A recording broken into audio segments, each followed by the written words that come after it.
His persistence and his discipline are way beyond normal.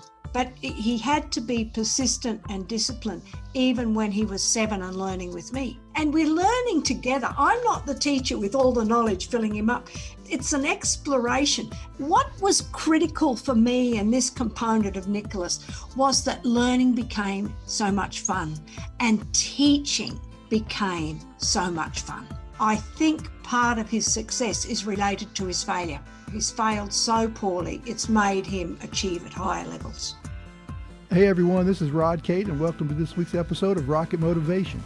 First, I want to thank our sponsor, Gat Creek, a wood furniture manufacturer making beautiful wood furniture, all handmade in Berkeley Springs, West Virginia. Visit gatcreek.com. This week's guest has struggled with dyslexia her entire life, but this episode is going to focus on this week's guest's son, Nicholas's dyslexia, and how this week's guest developed a method to teach her son how to read. She has used this method in teaching hundreds of other children with dyslexia. When Nicholas was age 7, this week's guest was told by his teacher that he's the worst child she had seen in 20 years. This week's guest would not accept that. She learned how to teach her dyslexic son to read, who then not only graduated from college with 2 degrees in mathematics, but obtained his PhD from Oxford University. This week's guest tells the story of Nicholas in her book, Reversed, a Memoir. Lois Letchford, welcome to Rocket Motivation. Rod, I'm delighted to be here. Thank you for having me on your show. We're so happy to have you on. Lois, kind of tell us where you are now in your life, your family, your career, where you are location-wise. Just kind of catch us up. I am now in upstate New York. My husband is a professor, so that has actually allowed us to travel the world as he teaches, and he's moved from job to job for various reasons. And he now teaches at Rensselaer Polytech Institute in Troy, New York. That's where we are now. And my sons are spread around the world. I have 3 sons. The eldest is now in California. Nicholas is still in Oxford, and our youngest is with us here. Okay. Take us back now. We'll focus on your son, Nicholas, and, talk about, the early struggles he had with reading, how you first saw it, how it all happened, and then how you started taking control of the situation. Nicholas started school in 1994. And he failed. He wet his pants, he bit his fingernails, and in school he just stared into space. He basically was frozen. And then we didn't know that the teacher shouted at him. I knew as a mother he had problems and he struggled. And he struggled with oral directions. And that was really difficult. And he would just phase out. And you wonder what's going on. But he was with a speech therapist and we're helping him as much as we can. And then when a child goes through school and they don't do very well, the first thing we have to do is get them tested for special education, which we did. And the testing showed that he could read 10 words, he had no strength, and he has a low IQ. And that testing is disastrous for the future because it puts an expectation on the child. They can do it or they can't do it. Is it worth the effort on our part, the school's part, or are we just going to give him whatever? In fact, he had a reading specialist 4 days a week, one-on-one. So that was really good. He was so severe. But it also takes a different mindset to teach a child as slow as Nicholas and as low as Nicholas. And in 1995, my husband had study leave in Oxford, UK, and our family went with him. And I thought, I'm going to take Nicholas on myself. So I did, and I go prepared with a series of books called Success for All. And again, I failed. I'm no better than his classroom teacher. And why do you think that was? Why did you fail initially? The books were dealing with decoding only. They had 3- and 4-letter sound words, and the words had no support. It was literally decoding a word. The child had to get the letter, the sound, and the word with no support, no pictures, no context, no nothing. And he couldn't do it. Nicholas wasn't ready to do decoding at that stage. That's why he failed. And then when books like that propose Success for All, they are used to dealing with children who are more equipped and who have less struggles than Nicholas. All right, so then what did you do? All right, so you initially try to help Nicholas, you fail, now what? Panic. Panic is the word. And my mother-in-law was with me and she said, Lois, make learning fun. So I've got that in the back of my mind. And then I thought, what can he do? I knew he could rhyme words and I knew he could see patterns. And with that, I had the opportunity to think, I can write simple poems for him. And I wonder if that will work. So the first one I wrote was simply using the words bug and mug. What a mug of a bug he is to lug his rug along the kitchen floor. And I then read it to him, taking away anything. So he just listened. He did it. He could remember it. We could find the rhyming words. We did the illustrations. Together we had fun. And then I wrote one poem and another and another. And our little classroom just transformed through the writing of poetry. And he's starting to learn to decode the words. Then I was given a series of books called Success for All, not successful, Hear It, See It, Say It, Do It, to help him with decoding. And that was transformative because we could touch the words, the letters and sound. I made word puzzles. It was much more inclusive, and that was fantastic. So we're succeeding on 2 levels. Then comes the words, the sounds double O, as in look, book and cook. And I thought, I'll write about Captain Cook. Captain Cook, the last of the great explorers. He's not well known in the United States, but in the world of mapping he's huge. And he completed the mapping of Australia. And while we're doing this, and I wrote the poem, and we're saying it again and again and again, and Nicholas is remembering it, which is huge. We came across a world map of 1550. And I looked at the map and said, look, Nicholas, there's a gap in the map. There's no Australia. That's the first time I recognised every time we did some writing, he needed a picture because he's really still thinking in pictures. And when we saw that map, we thought, what knowledge did Cook have when he left England? And Nicholas starts asking questions. And he said, who came before Captain Cook? And I said, that's easy. That was Christopher Columbus. And then he said, and who came before Columbus? And I'm floored because I hadn't thought about that. And he's asking questions that I don't have answers for. The questions showed me he didn't have a low IQ. We're experiencing maps around the city of Oxford. We go to London, you see more maps. So we've got an experience, we've got an emotion of absolute excitement about finding maps that Cook drew and who came before that and the search that went on and on.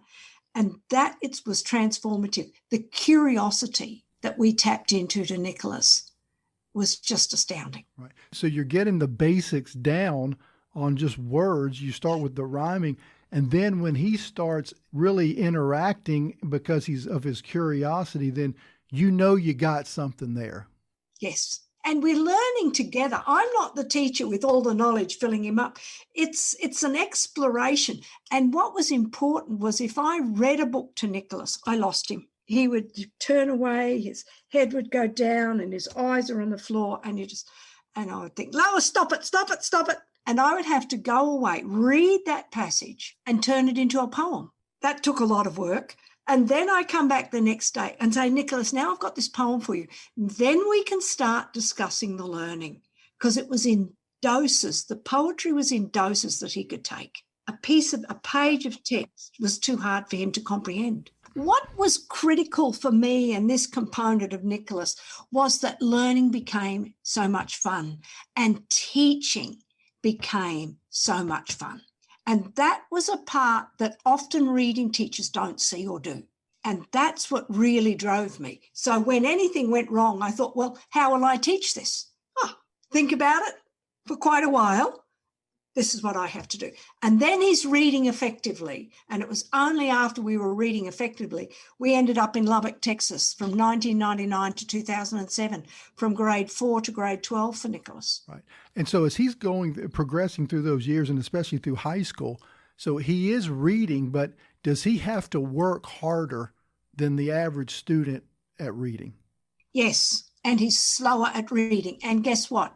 He's still slower at reading today, but he can read everything. He can read Jules Verne, Journey to the Centre of the Earth. I haven't read that. I can't read it.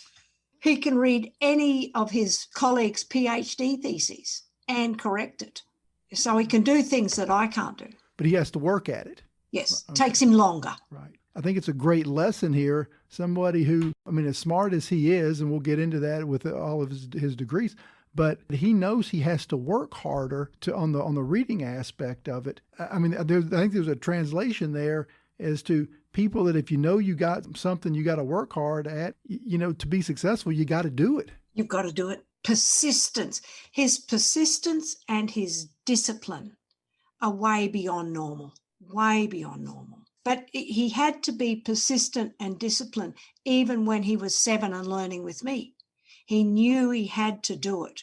And you're right, it did transpire. I mean, and someone I've spoken to said, I think part of his success is related to his failure.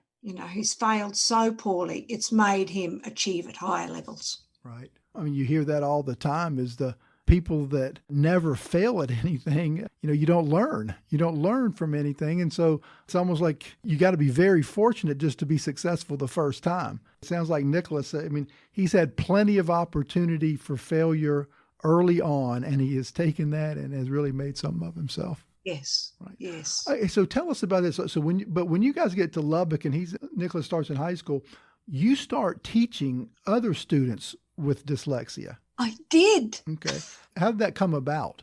Well, when I was in Australia, I did get my certification for teaching literacy. I was a physical education teacher and I was able to transfer it to literacy. So I go to Lubbock as a 4-year trained teacher with a specialist in literacy. And one of the first people I meet was a mother whose 13-year-old son had spent 4 years in a phonics-only reading program and came out non-reading, unable to read a book or a sentence accurately and with meaning. And that was devastating for her. And I knew what it was like to have Nicholas not reading at 7, but to have a child at 13 not reading, the stress levels just rise. And I said, I think I know what to do. I taught him over the summer. The school district paid me. At the end of the summer, the mother writes to the school district and says, you employ this woman or I sue you. I got employed. Yeah. And so how many kids then were you starting to work with who had dyslexia? I only taught children who were failing. I taught one-on-one. I went from school to school to school to teach the kids. So I taught, over the 7 years we were there, I taught over 100 students. And what was critical was I was teaching them one-on-one 3 or 5 days a week, depending on the circumstances, and 30 to 45 or 30 minutes to an hour every single day. So I'm teaching under ideal circumstances, and that was fantastic. And so what was your success rate? Did all of your students, were they able to learn to read? Yes. Okay. All right. And so here's the question then. Why? Why were you so successful in teaching all these dyslexic children how to read?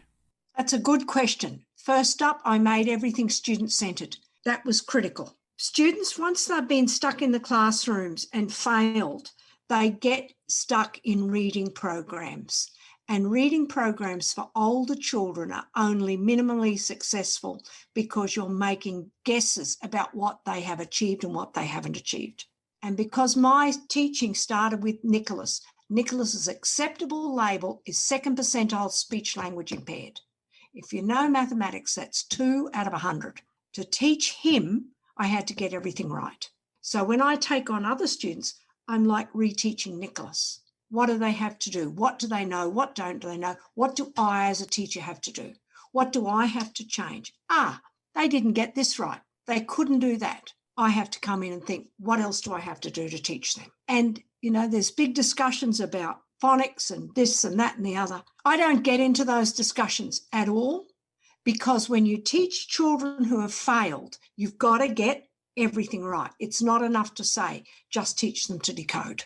What else goes wrong? What else do I have to do to teach that child to read? Well, and so throughout your time doing this, have you developed a teaching program that you use for, your students with dyslexia? I hadn't developed one until very recently, and I had to meet with another person, Russell Van Brocklen, and together he did writing, I do a lot more reading, and together we've developed a program that now covers everything. And it covers not only decoding, but it covers the language components that children fail to understand. So I'm thrilled to have done that, because I didn't think I would would have been able to do that, but I can. And how long has that been in the work? How long has it been since it's been out there? Oh, we're really only launching it now. It's taken a long time to get right and to put it into a place that's acceptable for others to read and we're making it so that we don't have to teach them, but a parent or a tutor can teach them. Okay.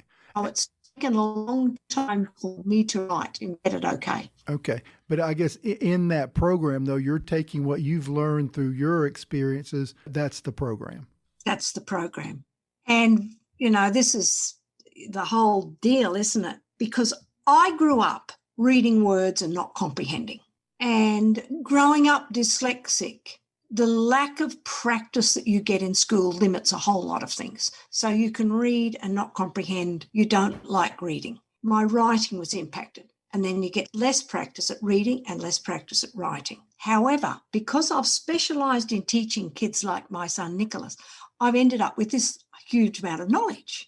And it's now in the program. And there are things in my program that you won't find anywhere else. And I can say this because for me to write academically, I needed to connect with a professor who trusted me and thought I was okay. And I connected with Professor Tim Rosinski from Kent State University. And we've written a paper, an academic paper, that is in publication now in the Reading Teacher that has been called a seminal paper in text cohesion that has not been touched on for 35 years.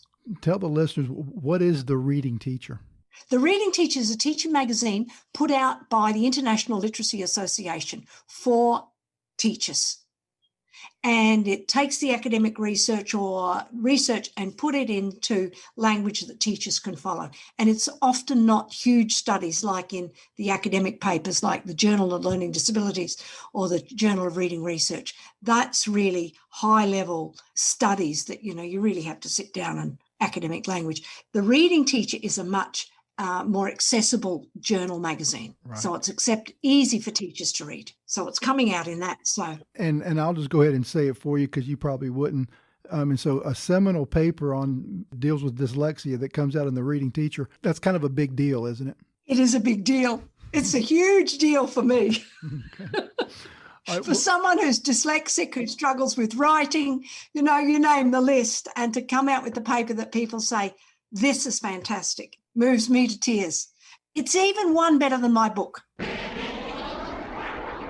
So Nicholas, we know he graduates from the university in Australia with 2 math degrees, and then he gets his PhD in mathematics from Oxford University. Pretty good for someone who struggled so much, correct? Oh, incredible. Yeah. Incredible. But then you wrote a book about Nicholas and your journey called Reversed, a memoir. Tell us about that. I followed my husband around the world, and I've been teaching in Texas and in Australia, and then we returned to upstate New York, and I can't teach. So what do? I do my master's degree in literacy here. That gets me in. Now what do? They don't like my qualifications up here, and they said, go back and do your teaching from the beginning. I'm late 50s. Sorry, I'm not doing that. So I thought, what would I like to do? I'd like to tell Nicholas's story because the expectations from Nicholas in first grade were so low. And so I sat down and wrote it, and it was unreadable because I'm not skilled at writing at the time. And I meet a young lady at a writing class who says, I'll help you, I'll coach you through it. And she turned the book around. She helped me write it in a way that was readable, that's accessible, that every person is a character. And the other component was no one expected anything of Nicholas. And here he was, when I first started writing it, he's starting his PhD from Oxford. So his story, in my view, is just getting better and better and better. What advice would you give to parents who have a dyslexic child? What do they need to do? You've got to believe in the child first. Believe that they can learn. That's number one. 2 is advocate for them at schools. Now, schools will offer A, B, C, D, and E. You have to go with that. And that if it works, you say, whew, they're doing it. They're doing really well in school. And you will see it across the board. You'll see it in their schoolwork. You'll see it in their ability to read at home. And that's the important part. Learning is measurable. It's also observable. So you should be able to see the changes at home. And if you're not, then you have to go back to school and say, this is not working. And that's where you have to keep advocating and keep searching for answers until your child does read effectively. There are very few children in this world that cannot learn to read and write effectively. And when they don't learn, we have to look at where the fault falls. And it falls within the teaching. And it's not a standardized reading program. It will be, can this person teach my child to read? And a lot of people get outside tutoring. If you can afford it, that's great. It's better if it comes from within the classroom and within the school. I struggle with so many things because if I'd sent Nicholas to school and then said, now after school we're going to do tutoring, Nicholas wouldn't have done it. He would have sat there, he would have put his head down and looked away because he was tired. He was physically exhausted from going to school and concentrating. And then to do another hour after school, he would have just not done it. And then might have been upset with him. There are so many things that we as parents have to do and have to learn about dyslexia and learning disabilities. And the first is that child is trying really hard. Let's not blame them. Let's give them a safe place at home to accept them, and let's put it back onto the schools to say, what else do we have to do? And it's a matter of working with the school and coordinating with them. You don't want to get their backs up because schools fight, and you don't want to get into a fight. No one gains. So we've got to work with them to say, what else do we have to do to teach this child to read? Gotcha. And I would say, buy my book, give it to the teachers, because you have to turn the teaching upside down. We can change it in many more ways than people realize. Right. And then what I'd like to do is let's broaden this question, because, the podcast, Rocket Motivation, it's all about overcoming adversity. But based on what you've been through and based on what you've seen that Nicholas has been through, what advice do you give to the listeners just on, dealing with and overcoming just adversity in general in your life? They've got to stick with it. You stick with something when it's enjoyable than when it's a pain. So my mother-in-law's philosophy of making learning fun is far more scientific than we realise. And it was the fun, the enjoyment of learning that went alongside teaching decoding that was transformative. So that would be the first thing. Make learning an enjoyable experience. And when you're doing that, you're also changing the brain. If you want some research on that, look at Dr. Mary Helen Imordino-Yang from, I think, California Institute on Emotions and Learning. How would you broaden that out, just to life in general? I mean, it sounds like to me that if you got to make learning fun to make it to where it's going to be successful, you kind of need to make life fun to be successful. You're absolutely right. I think, when we're in our 30s and 40s, you don't realise that, life has got an end date, and it actually comes up far more quickly than we realise. So just make the most of every day. And when children are there, just to enjoy them, because they're actually very small for a very short period of time. And you end up with memories. So what sort of memories do we want to end up with? And how are we going to enhance our family life so that we can engage our children and have them, as we get older, want to talk to us?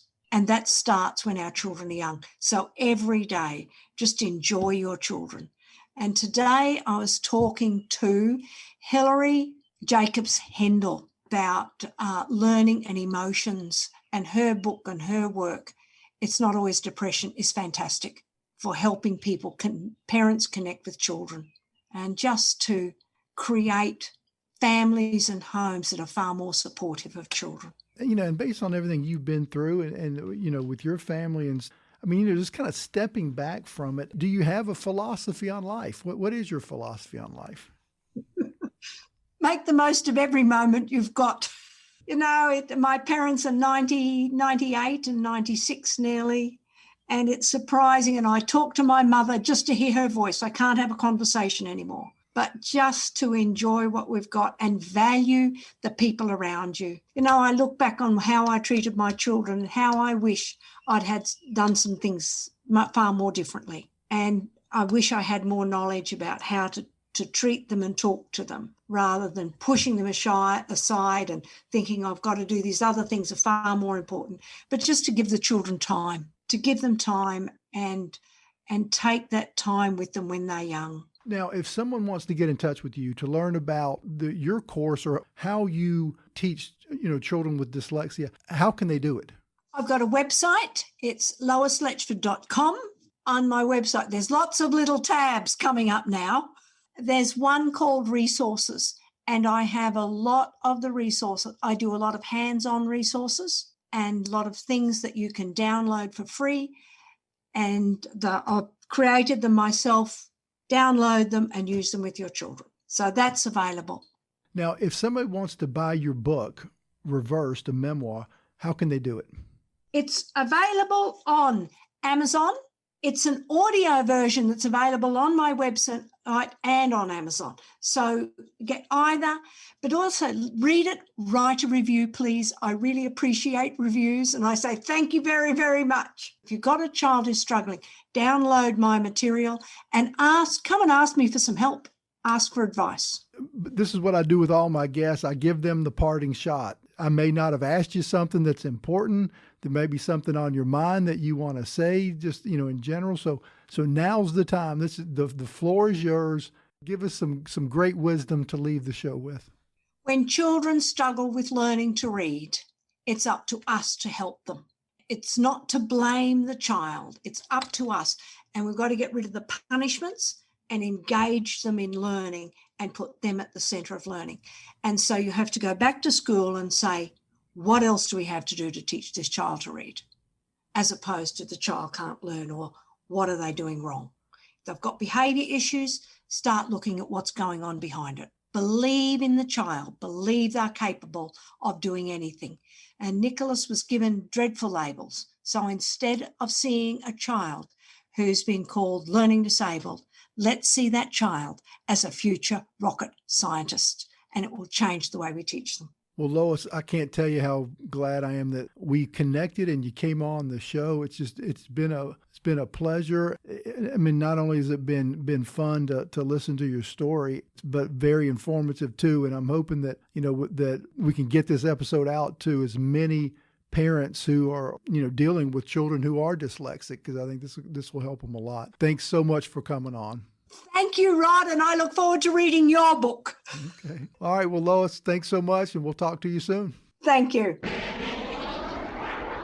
Lois Letchford's story is amazing. She got in there when her son was struggling with reading. She rolled up her sleeves, and she figured out how she was going to help her son. In doing so, she developed a method of teaching other dyslexic students to read. It's just a great story. Next week's guest is Sherika Davis Hunt. She's going to tell her story of growing up in Mobile, Alabama, moving away and experiencing what life has to offer, and then moving back to Mobile to make a difference in her community. It's going to be a great show. See you next week. Rocket Motivation partners with Gat Creek, one of America's premier wood furniture makers. Clean, timeless designs define the Gat Creek look. Their made-to-order furniture effortlessly connects with a range of styles from modern to traditional. Check out their full range of products at gatcreek.com. If you're interested in getting my book, Get Back Up, just go to Amazon and put in Get Back Up and my name, Rod Caden. It'll pop right up. I would love it if you would subscribe to the podcast and rate and review the show wherever you listen to your podcasts. I would really appreciate it if you'd share it with a friend. I would like as many people to hear my message as possible. Never give up and always get back up. And we'll see you next week.